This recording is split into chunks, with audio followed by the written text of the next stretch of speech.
নমস্কার বন্ধুরা, চন্দ্রমল্লিকা গাছের আপডেট। দেখুন গাছগুলির নতুন নতুন শিখা বেরিয়েছে এবং যে পরিমাণে বৃষ্টি হচ্ছে প্রায় বৃষ্টির মধ্যেই গাছগুলোকে রেখেছি। তার কারণ বৃষ্টির জল কিন্তু দাঁড়াচ্ছে না। এই মাটির থেকে অল্প মাটি দেওয়া আছে বা এখানে ঘ্যাস দেওয়া আছে, এখানে কিন্তু বৃষ্টির জলগুলো বেরিয়ে যাচ্ছে।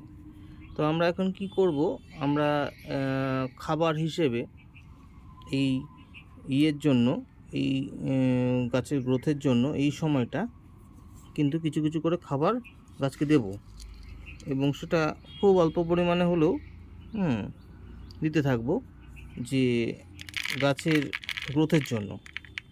আমরা যেটা এখন ব্যবহার করব সেটা সপ্তাহে 2 দিন করে দেব। আস্তে আস্তে গাছের ডোজ বাড়বে, খাবারের পরিমাণ বাড়বে।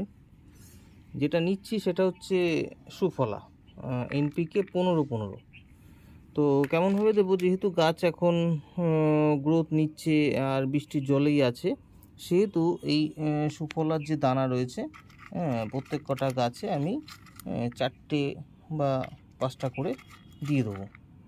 নিজে থেকেই গুলে খাবারগুলো নিজেরাই নিয়ে নেবে এবং গাছের গ্রোথ হতে থাকবে। বৃষ্টি পড়ার জন্য আলাদা করে জলে গুলে দিচ্ছি না। যদি বৃষ্টি না পড়তো তাহলে জলে গুলে দিতাম, তাতে জলও পেত গাছ আর খাবারও পেত। আপনারা এরকমভাবে গাছের গোড়ায় খাবারগুলো দিয়ে দিয়ে আস্তে আস্তে করে গ্রোথ নিতে থাকুন। আর এখনই যেহেতু গাছ খুব বেশি বড় হয়নি, সেহেতু পেস্টিসাইড বা সেরকম কিছু এখনই দরকার পড়ছে না। পেস্টিসাইড একটু গাছটা বড় হলে তখন, যখন এই বর্ষাকালের একটুখানি যখন বর্ষা ধরে ধরে আসবে, অল্প অল্প বর্ষা, তখন ফাঙ্গিসাইড, পেস্টিসাইড এগুলো ইউজ করতে হবে। কারণ এখনও বেশি পরিমাণে ফাঙ্গাস বা বেশি পরিমাণে পেস্ট কিন্তু গাছে তেমনভাবে ধরেনি। তো এইরকমভাবে আস্তে আস্তে গাছটা কিছুটা বড় হোক, আমরা তারপরে গাছটাকে যখন 6 ইঞ্চি পটে দেব, তখন একটা শেডের ব্যবস্থা করতে হবে, আর তখন পেস্টিসাইডের ব্যবস্থাও করতে হবে।